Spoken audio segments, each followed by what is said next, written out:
At my sister's wedding reception, I walked up to the check-in table and said my name. The staff looked at each other with confusion. "I'm sorry," one of them said, "but your name's not listed among the guests."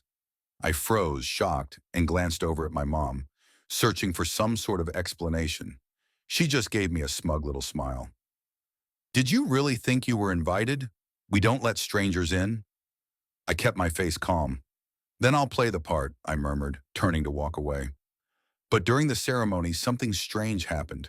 My mom's phone kept buzzing like crazy. "My name is Sophie Morgan. I'm a nurse at a general hospital up in the northern part of Chicago. From the windows there, the city shifts with the seasons, always changing, always alive. Winter's the one that speaks to me the most. When the snow covers everything in white, it's like the world takes a breath and softens. Today, after a brutal 12-hour shift, I finally made it back to my apartment, completely drained. As soon as I stepped inside, my eyes landed on the little shelf where my dad's photo sits. He passed away 5 years ago. Lung cancer. Every time I see that smile, frozen in time behind glass, something tightens in my chest. "I'm home, Papa," I say like I always do.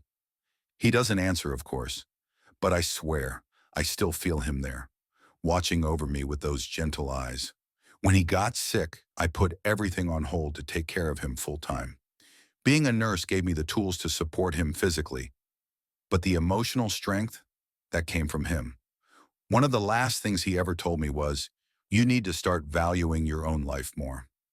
Now thinking back, I realize he saw me more clearly than anyone ever has.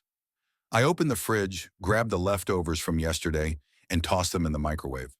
It's nothing special, but it'll be enough for dinner tonight. As I sit at the table, I remember I let another one of Mom's calls go to voicemail today. Since Dad died, my mother, Linda, has only grown colder. Her comments cut sharper than ever. Oddly, she's always treated my sister Chloe with kindness, almost tenderness. That unevenness has been there since childhood. Back then, Dad's presence kept the balance from tipping too far. But now, everything feels lopsided. "Sophie, why do you dress like that? You're a nurse. You can afford nicer things." "Sophie, you're turning into your father. So stubborn, so hard to deal with." "Look at Chloe. At least she's smart enough to plan for the future." My mother's words always carry a sting. Whatever I do, it's either wrong or not good enough. There are times when her words cut so deep they bring tears to my eyes. But I've grown used to it. That's just the way it's always been between us. I glance over at the messy pile of mail on the table. Just bills, ads, the usual junk. Part of me had hoped that there might be something from Chloe, but no, still nothing. She's been distant lately. After graduating law school, she landed a job at one of the most prestigious firms in the city. A big portion of her tuition was covered by Dad's life insurance and the savings I had tucked away. I chose to put her future first. I stepped back so she could move forward. And truthfully, I don't regret that choice. I've always wanted the very best for Chloe, and now she's living the life I once imagined for her. A few months ago, I found out that Chloe had gotten engaged to Ethan Wells, one of her colleagues at the firm. I didn't hear it from her directly, of course. The news came courtesy of one of Mom's offhand phone calls. "Chloe's engaged to Ethan," she said, all cheerful. "Isn't it just wonderful? He's from a top university, very impressive. Finally, someone successful in this family." The implication wasn't subtle. She wasn't talking about me. To her, I'm simply the nurse. And in her eyes, that title doesn't come with any prestige. Since then, I've heard through bits and pieces that the wedding planning is moving full speed ahead. Still, no invitation has shown up for me. At first, I chalked it up to a mailing delay. Easy enough to believe. But the longer I wait, the flimsier that excuse becomes. And with every passing day, the unease settles deeper. I kept reassuring myself, I'm her sister. Of course I'll be invited. That's just obvious, right? But last week, I finally got tired of wondering and called my mother to ask directly. Her response? "Sophie, she's swamped. You know how chaotic wedding planning can be." That's all she offered. No details, no clarity. As for Chloe herself, I haven't been able to get through. My texts, my calls, they all go unanswered. I keep telling myself she's just busy, caught up in the whirlwind of everything. I scroll through my phone and check our last message thread. It's dated 3 months back. Thank you, Sophie. I was really happy. Ethan loved the gift too. Let's meet soon. But soon still hasn't arrived. Oddly enough, I've grown close to Ethan's family, particularly his mom, Deborah. We met through a mutual acquaintance, and to my surprise, we really clicked. Deborah used to be a nurse, and now she's involved in a nonprofit focused on healthcare. We both love talking shop, medicine, patient care, the ups and downs of it all. Sometimes we meet for coffee and just talk like old friends. Sophie, you're incredibly kind, she told me once. Chloe always says she's proud of you. That caught me off guard. So Chloe does bring me up. And not just that, she says good things. That small thought gave me a bit of peace. After dinner and a long, much-needed shower, I began prepping for the next day. It's a rare treat. I actually have the day off tomorrow. No solid plans, just some rest, and maybe a little peace. As I crawled into bed, my thoughts looped back to the wedding. It's only a few weeks away now. Is there still a chance I'll be invited? Should I start shopping for a dress? What kind of present should I bring? What would Chloe really appreciate? Those questions swirled in my head until sleep slowly took over. Then, the wedding day arrived. I woke up early. Sunlight spilled through the curtains, casting a soft amber glow across the room. This is it. Chloe's big day, her once-in-a-lifetime moment. The invitation never showed up. Still, I clung to the hope that, as family, I'd be there. Because of course I would. That's the thought I kept repeating over and over like a mantra. I opened my closet and carefully pulled out the soft blue dress I'd bought just a few weeks earlier, picked out specifically for this day. It wasn't extravagant by any means, but for someone like me who lives simply, it felt like a tiny luxury. The color reminded me of Dad. It had always been his favorite. Standing in front of the mirror, I took my time pinning my hair up neatly, smoothing out the loose pieces until I looked polished. I fastened on a pair of pearl earrings, my father's gift passed down to me. The whole look was understated, but it had a quiet kind of grace. At least today, you don't look like a total mess. The thought came sharp and cold, not in my own voice, but in my mother's. Words recycled from years of comments she'd thrown my way. But not today. Today, I wanted that voice silenced. Today, I wanted to stand tall and prove it wrong. On the bed beside me sat a gift, wrapped with care. A blanket I'd spent 2 months knitting, soft white yarn with small blue flowers woven into the pattern. Each stitch had held a wish, for Chloe's happiness, for her peace. The design was inspired by a story Mom once told, one of the few tender memories she ever shared. She said Dad had proposed to her with a handmade blanket, just like it. And for once, I wanted to recreate something good from our family's past. I tied the gift with a satin ribbon and tucked in a simple card, wishing you eternal happiness. Sometimes a handful of honest words can carry more meaning than a long speech. With everything ready, I called a cab and made my way downtown to the Windsor Hotel. As the city rolled past the window, I watched it in motion, alive, buzzing as always. But inside, I was anything but calm. A storm churned in my chest. Hope, nerves, a touch of anticipation, and the one question that wouldn't go away. Why hadn't she invited me? "We're here, Windsor Hotel," the driver said as he slowed to a stop. "Thanks," I murmured, paid the fare, and stepped out into the world my sister had chosen to begin her married life. The hotel lobby was breathtaking. Polished marble floors gleamed beneath massive crystal chandeliers, and lush floral arrangements lined the space with a designer's touch. It was everything my mother used to rave about when describing the perfect venue. And here it was. Chloe had pulled it off. Just outside the grand ballroom stood the reception desk. A young woman greeted me with a courteous smile. "Good morning. May I see your invitation?" I tried to keep my voice from shaking. "Sophie Morgan." She looked down and began scanning the guest list, finger gliding slowly down the page. Her pleasant expression slowly faded. "I'm sorry," she said, hesitation creeping into her voice, "but I don't see your name here." I blinked, caught off guard. It had to be a simple mistake. Would you mind checking again? I asked gently. Sophie Morgan, I'm the bride's sister. She checked the list again, then quietly turned to a colleague nearby. Their hushed exchange, paired with her apologetic glance, told me everything I needed to hear. I'm really sorry, Miss Wilson. Your name isn't listed, she said softly. My chest tightened like a vice. Was this just some clerical error?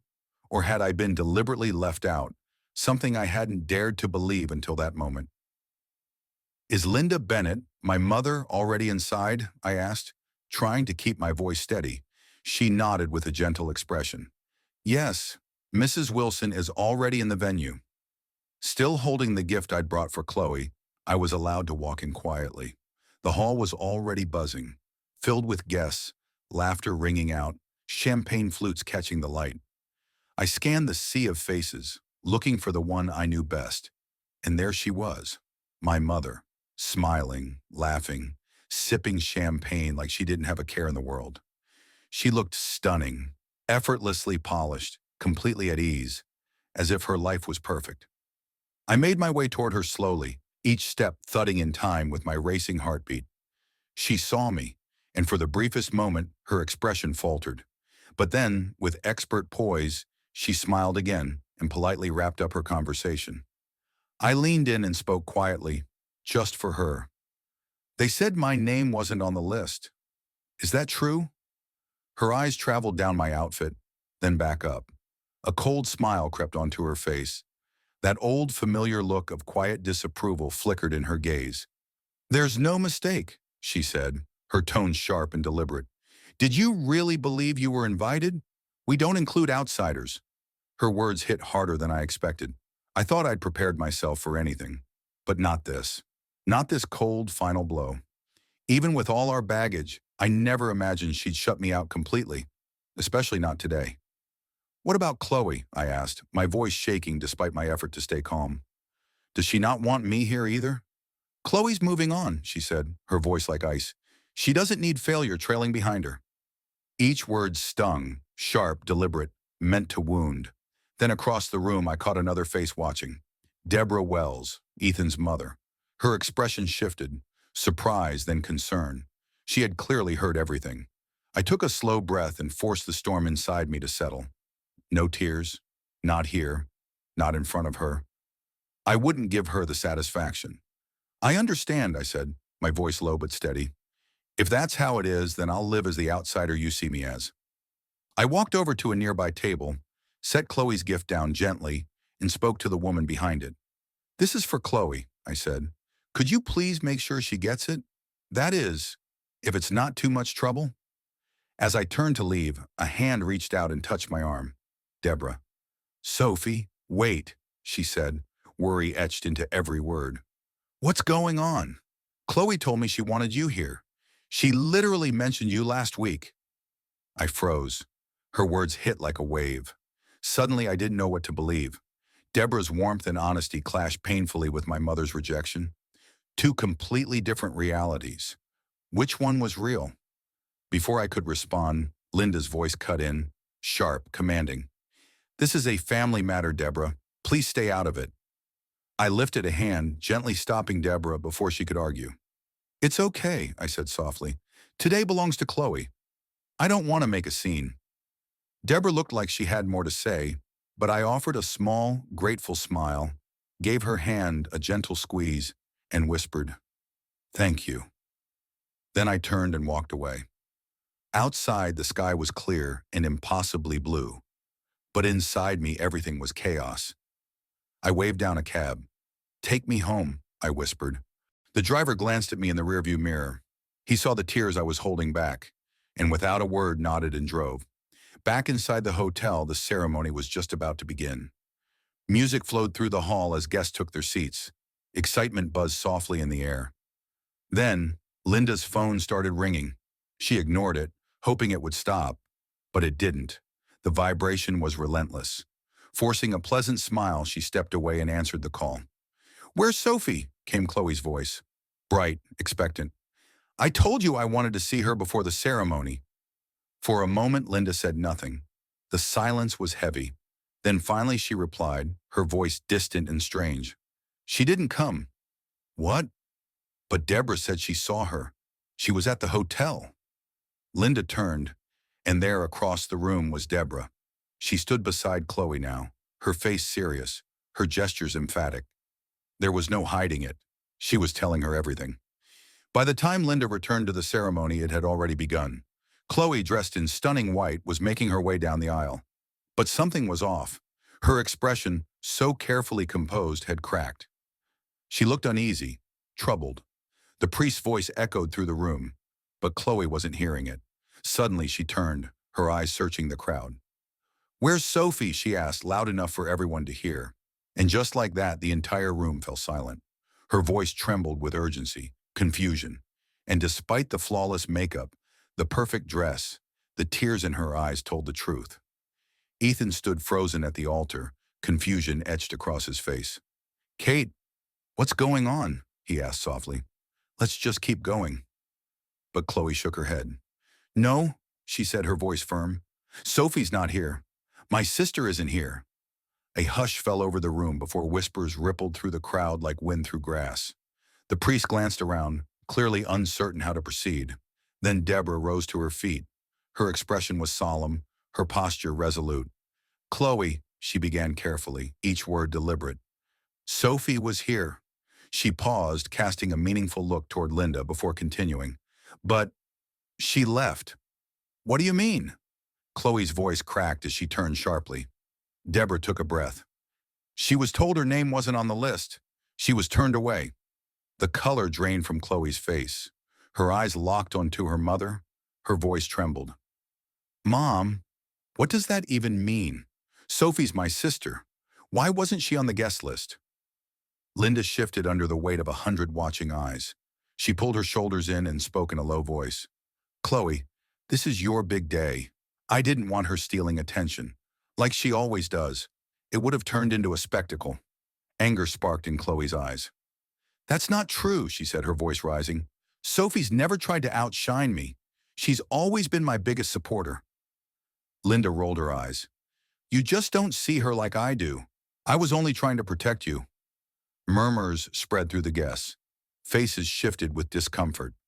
Some looked down. Some stared at Linda in disbelief. Then Ethan's father stood up. Henry Wells, tall, composed, commanding. His voice wasn't loud, but it carried weight.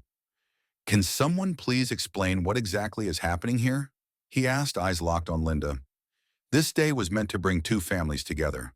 But what I see now—" He paused, then finished coldly. "Makes me wonder if this is a family we want to join." A heavy silence took over the room. Chloe brought her hands to her face, trembling. Sobs slipped out between her fingers. Her wedding gown spread around her like a halo of white, beautiful and delicate, but her pain made her seem so small. Ethan stepped beside her and wrapped her gently in his arms. "I'm here," he whispered to her. "You're not alone in this." Still holding her hand, he said quietly, "I'm calling Sophie." Through teary eyes, Chloe nodded and reached for her phone. She dialed. The line rang and rang. "She's not answering," Chloe whispered. Her expression was shattered. Ethan gave her hand a soft squeeze. "She's hurt, Kate. She needs a little space. She'll come around." Chloe nodded faintly and wiped out her tears. Then she looked up, her cheeks wet, her eyes red. But there was a fire growing behind them now. Not just sorrow, purpose. She turned to the crowd.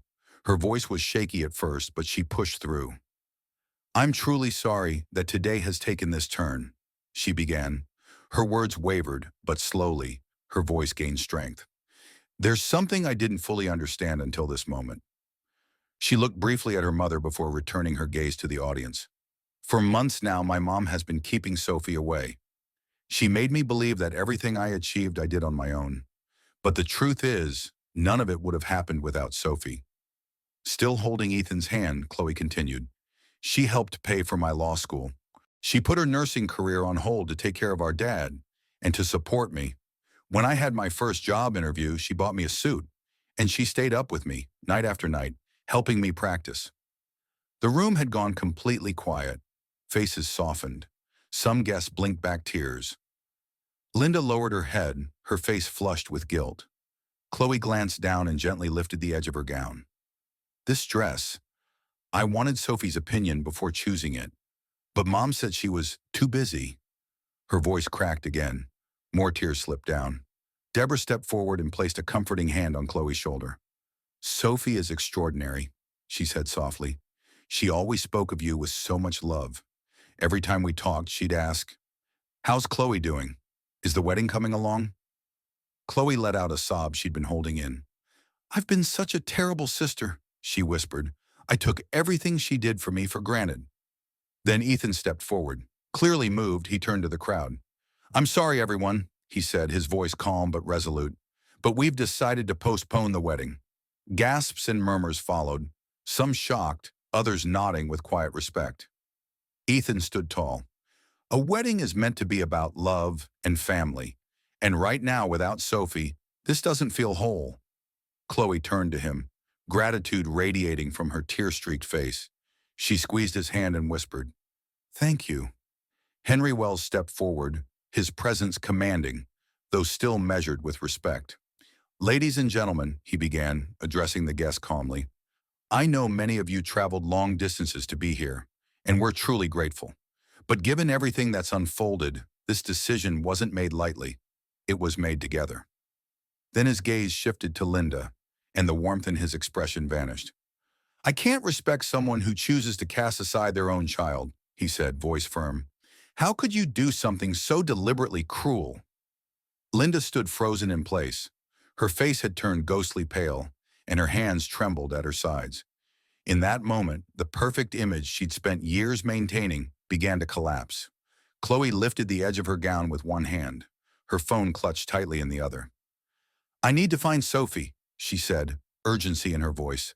"I need to see her, to apologize." Ethan stepped forward, removing his jacket and placing it gently around her shoulders. "Then let's go," he said quietly. Together they turned and headed for the exit. But just before crossing the threshold, Chloe stopped and turned back toward her mother. "Mom," she said, voice tight with emotion, "I don't know if I can forgive you right now, but you're still my mother, and maybe, just maybe, one day we'll find our way back to each other." Linda said nothing. Tears slipped silently down her face as her daughter walked away. Chloe and Ethan left hand in hand, their silhouettes framed by the doorway. Behind them, Deborah and Henry stayed behind to calm and guide the remaining guests. As Chloe stepped outside, Deborah called after her. "When you see Sophie," she said, her voice breaking slightly, "tell her we're thinking of her and that we send our love." The city had turned gold with the evening sun, casting warm light across the buildings and streets. Chloe took a deep breath and spoke with certainty. "I know where she is." She reached for Ethan's hand and led him toward the car. Sophie's apartment sat on the third floor of a modest walk-up in North Chicago, the same place she'd once shared with her father and where she had remained even after he passed. It was a space full of memories. Her window overlooked a peaceful park where trees danced through the seasons and children laughed freely in the open air.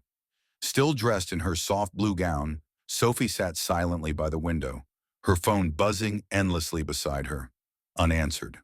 Her eyes stayed on the world outside, on the laughter, the families, the little glimpses of happiness she had always longed for. "Family," she whispered. The word felt strange now, distant. Something inside her had split wide open. There was no anger, no sadness, just emptiness. "I'll live as an outsider," she murmured. Then she stood and walked slowly to the closet, beginning to take off the dress she'd once hoped to wear with pride. At around 7 p.m., a knock echoed through the quiet apartment. Sophie didn't move. She hoped whoever it was would go away, but the knocking didn't stop. Then came the voices. "Sophie, please, open the door." Chloe. Still, Sophie stood frozen. Another voice followed, gentle, familiar. Deborah. "Sophie, it's us. We just want to talk." Then a third voice joined in, calm and kind. Ethan. "Sophie, we understand, truly, but please, just open the door." Cautiously she approached. Through the peephole she saw them. Chloe, still in her wedding gown, eyes puffy from crying. Ethan at her side. And behind them, Deborah and Henry, faces etched with concern. After a brief pause, Sophie slowly opened the door. Sophie! Chloe gasped and immediately pulled her into a tight embrace. I'm so sorry, she choked out. I'm so sorry. Her whole body shook as she clung to her sister. Sophie remained still, caught off guard. Chloe, your wedding. Why are you here? Ethan stepped forward gently. We postponed it, he said. It didn't feel right. Not without you there. Sophie looked from him to Deborah and Henry, unable to form a response. Deborah offered a warm smile. May we come in? Sophie gave a small nod and stepped aside, letting them enter her quiet, homey apartment. The walls were filled with framed moments, her and her father smiling, laughing. Bookshelves lined the room, packed with medical texts and worn novels. Chloe sat beside Sophie and took her hand, still wiping away tears. I didn't know, Sophie. I swear to you, I didn't know they'd taken your name off the list. Please, please believe me. Henry nodded in agreement, his voice calm but laced with controlled anger. We only found out when we were already at the venue. Sophie looked down, her voice flat, almost drained. Mom removed me, she said softly. It doesn't even surprise me anymore. But why? Chloe asked, her voice barely above a whisper. Why would she do something like that? Sophie exhaled slowly and sank into the couch.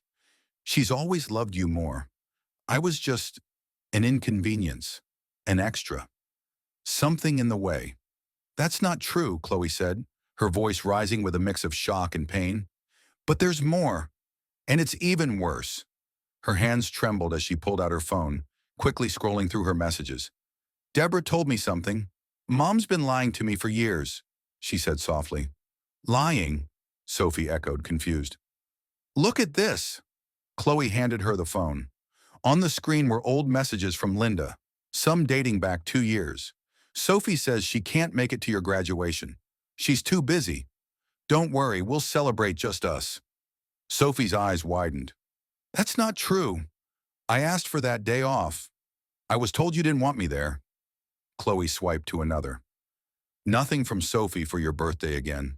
I guess she's too caught up in her own life. Sophie's voice cracked. I sent something every single year. I even handed some gifts to Mom myself. Told her to give them to you. Deborah's voice broke the silence, gentle and steady. Your mother created this wall between you. Made it seem like Sophie didn't care, like she had abandoned you.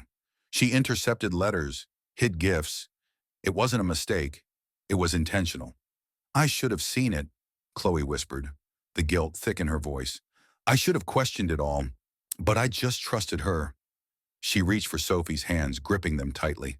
Her eyes locked onto her sister's. Law school, my job interviews, the suit you bought, the way you took care of Dad. I remember everything. I owe all of it to you. Sophie's eyes filled with tears. A flood of emotions surged up. Anger, heartbreak, yes, but also love and long overdue relief. But why? She asked, her voice no louder than a breath. Why would Mom go to such lengths? Ethan answered softly. I think she wanted all the credit for your success. Sophie's sacrifices didn't fit the story she was telling. She needed you to be invisible. She was crying when we left the venue, Chloe said quietly. But I don't know if I can forgive her yet. The room fell into silence. Sophie looked out the window, her thoughts drifting, heavy. Then she turned back to her sister and spoke clearly, steadily. You'll always be my sister. That's not changing. What Mom did, maybe I'll find it in me to forgive her someday. But you? This wasn't your fault. Chloe let out a long breath and leaned in, wrapping her arms around Sophie again. They held each other tightly as if trying to erase years of distance in a single embrace. Ethan stepped forward, sincerity in his voice. Sophie, we want you there, at the real wedding, the one that matters, as part of our family, as maid of honor. For the first time in what felt like forever, Sophie smiled, genuinely, without restraint. Deborah gently placed her hand on Sophie's shoulder. You've always been family to us, and no one is ever going to shut you out again. Henry gave a firm nod. In our home, family means everything, and that will never change. That night, they stayed up talking late into the evening. They laughed, cried, filled in the blank spaces left by silence and years apart. They shared stories of their father, little memories tucked away in their hearts. "Remember the summer Dad took us to the lake?" Sophie asked with a soft, nostalgic smile. Chloe laughed. "You mean the time I nearly drowned and you jumped in after me? Dad called you the family's little hero for weeks." Eventually, Deborah and Henry stood to leave. "We'll be back tomorrow," Deborah said, giving Sophie a warm hug.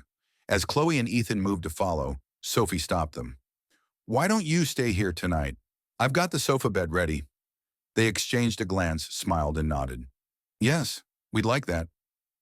The following Saturday, Chloe and Ethan were married in a quiet garden ceremony.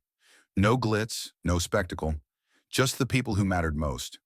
This time, Sophie stood beside her sister, proudly, maid of honor, heart full. They even sent an invitation to Linda.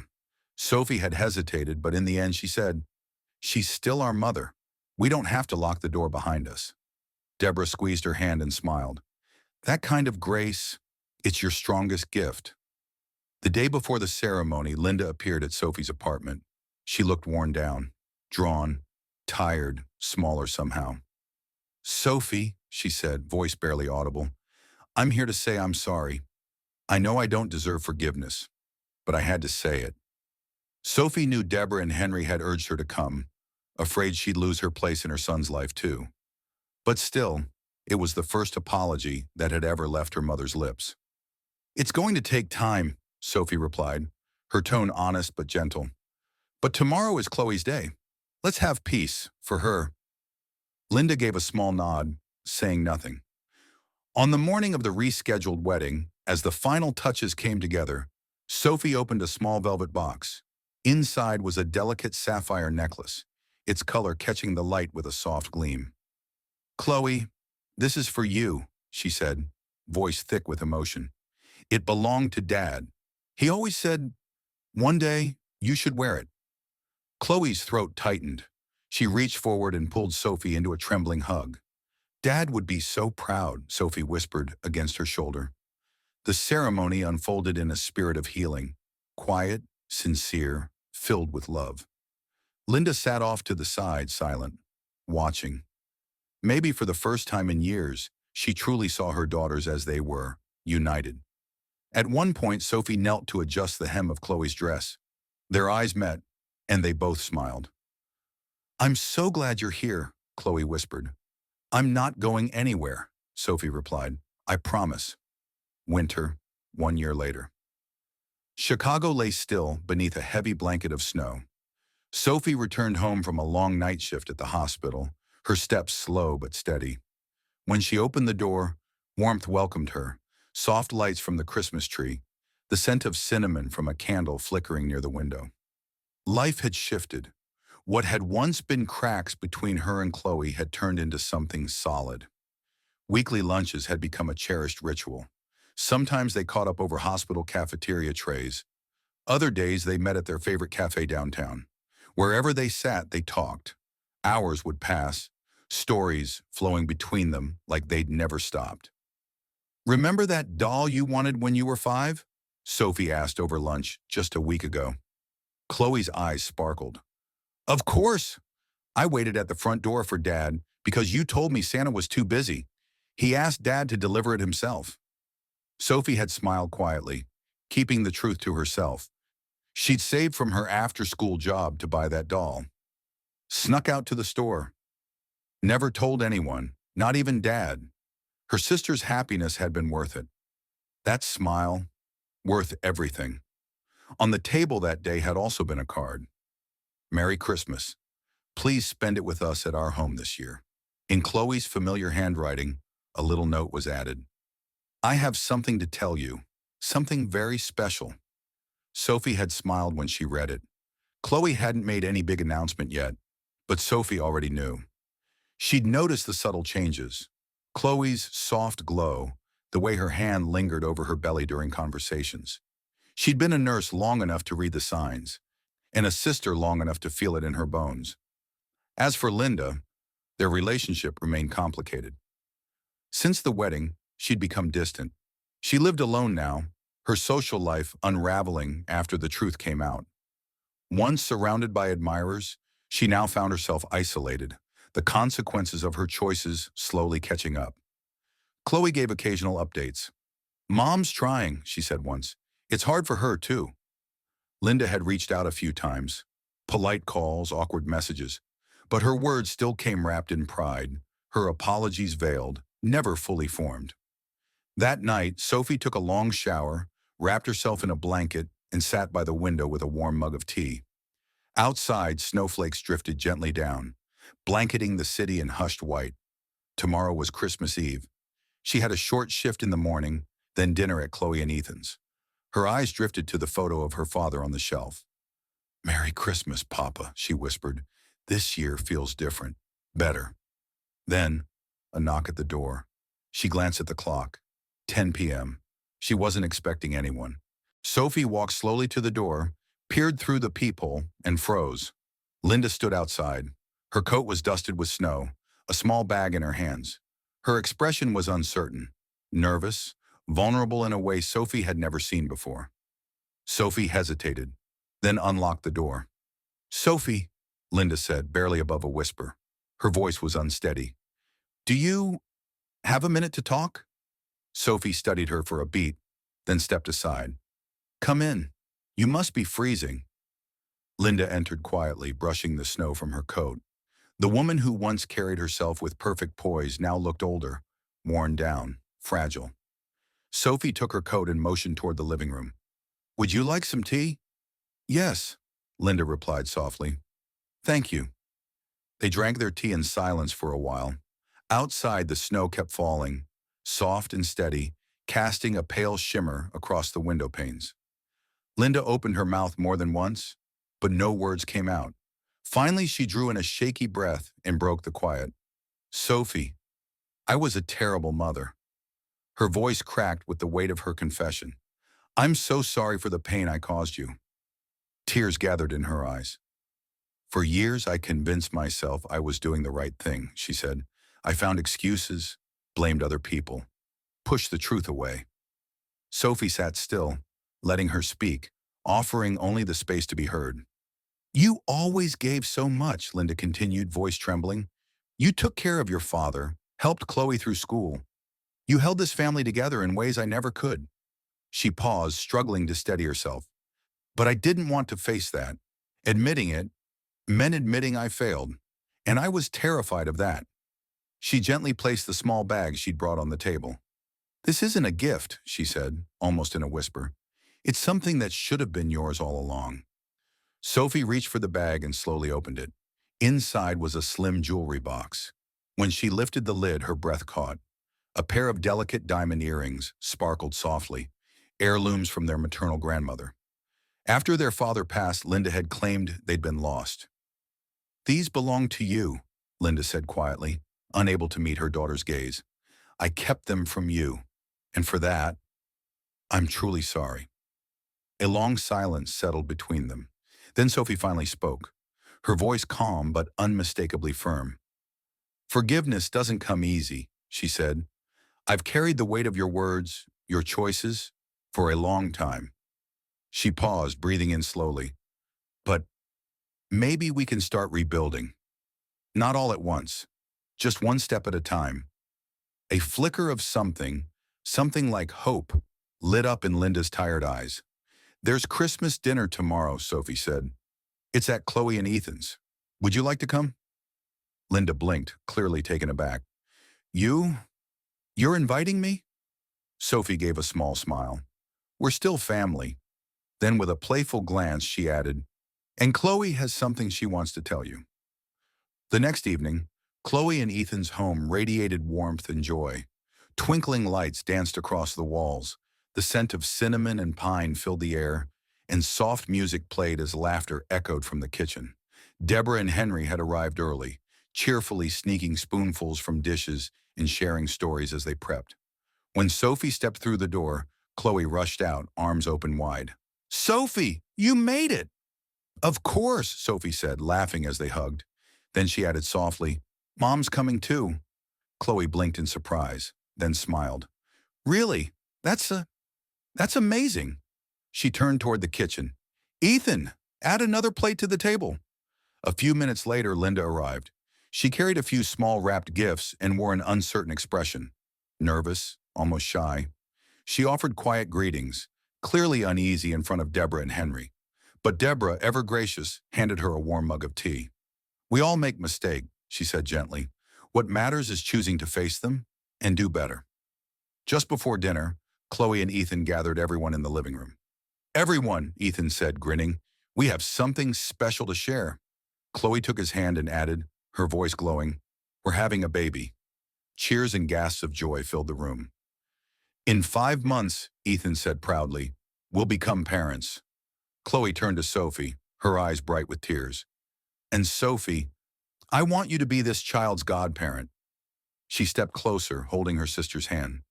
There's no one I trust more. You have the heart, the strength, the love. You've always had it. Sophie's eyes shimmered. I'd be honored, she said, her voice thick with emotion. And I'll love this baby with everything I have. Linda sat off to the side, her hands folded quietly. Tears slid down her cheeks. Then Chloe reached for her hand and held it. And Mom, I want you to be part of this child's life too. As their grandmother, she smiled through her tears. The past is the past. What matters now is where we go from here. Later that evening, once the dishes were done and the house was full of laughter, Sophie stood quietly by the window. Outside, snowflakes twirled in the glow of street lamps.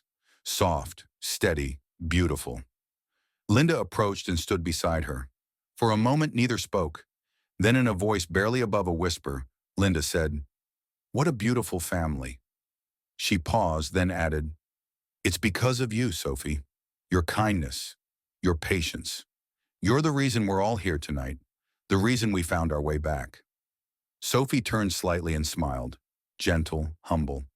"No," she said softly, "it's not just me. Family doesn't come from one person's love alone. It's built, bit by bit, by all of us, together." And in that quiet moment, something shifted in Linda. Not a sudden transformation, but a soft unraveling of her old defenses. She was beginning to understand, not just what she had broken, but what could still be repaired. She had taken her first steps onto a long, unfamiliar path. Atonement. Not perfect, not polished, but sincere. She was, at last, trying to become the mother she'd never allowed herself to be. Later that night, the entire family gathered in front of the fireplace for a photo. The room glowed with warmth, golden lights, soft music, quiet joy. As the camera clicked, Sophie looked up toward the ceiling. She closed her eyes, a smile tugging at her lips. "Can you see us, Papa? We've made our way back. It's not what it once was, but it's real. We're a family again." Outside, snow continued to fall, silent and sure, covering the world in peace. The wounds of the past hadn't disappeared, but in their place, something new had taken root. A quiet, steady light, a chance to begin again. A family, reborn,